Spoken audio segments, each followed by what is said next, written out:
Low ಮಚ್ಚ ಇವಾಗೆಲ್ಲ ಮಕ್ಳು ಬೋಳಿ ಮಕ್ಳು ಆಗ್ಬಿಟ್ಟವ್ರಪ್ಪ.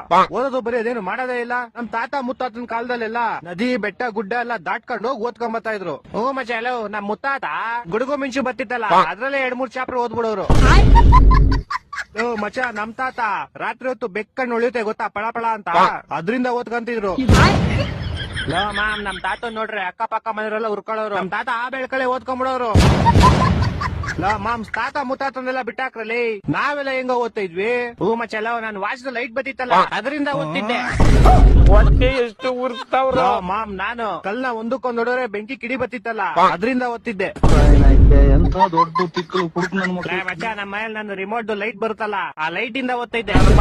ಒಂದೊಂದಲ್ಲ ಲೋ ಮಾಮ್ಸ್ ನನ್ ಕತೆ ಕೇಳ್ರಿ ಇಲ್ಲಿ ಒಂದ್ ಬುಕ್ ಬೆಂಕಿ ಹಚ್ಬಿಡ್ತಿದ್ದೆ. ಆ ಬೆಂಕಿ 6 ವರ್ಷದಲ್ಲಿ 3-4 ಬುಕ್ ಓದ್ಬಿಡ್ತಿದ್ದೆ.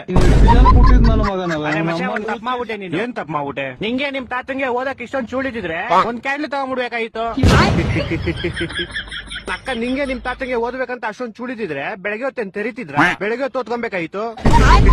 ಅಕ್ಕ ನೀನೇನ್ ಅವಲೇ ನಗ್ತಾ ಇದ್ಯಾ? ನಿಮ್ ತಾತ ಮುತ್ತಾತನ ಬಗ್ಗೆ ನಮ್ಗೇನ್ ಗೊತ್ತಿಲ್ಲ ಅನ್ಕೊಂಡಿದ್ಯಾ? ಇನ್ನು ಗೊತ್ತಿಲ್ಲ ಮಚ್ಚ ಇವ್ರ ತಾತಂದಿರ್ಗೆ ಒಂದೊಂದ್ ಕ್ವಾರ್ಟರ್ಗೆ ಜಮೀನ್ಗಳು ಮಾರ್ಕಂತಿದ್ರು ಇವ್ರ ತಾತಂದಿರು.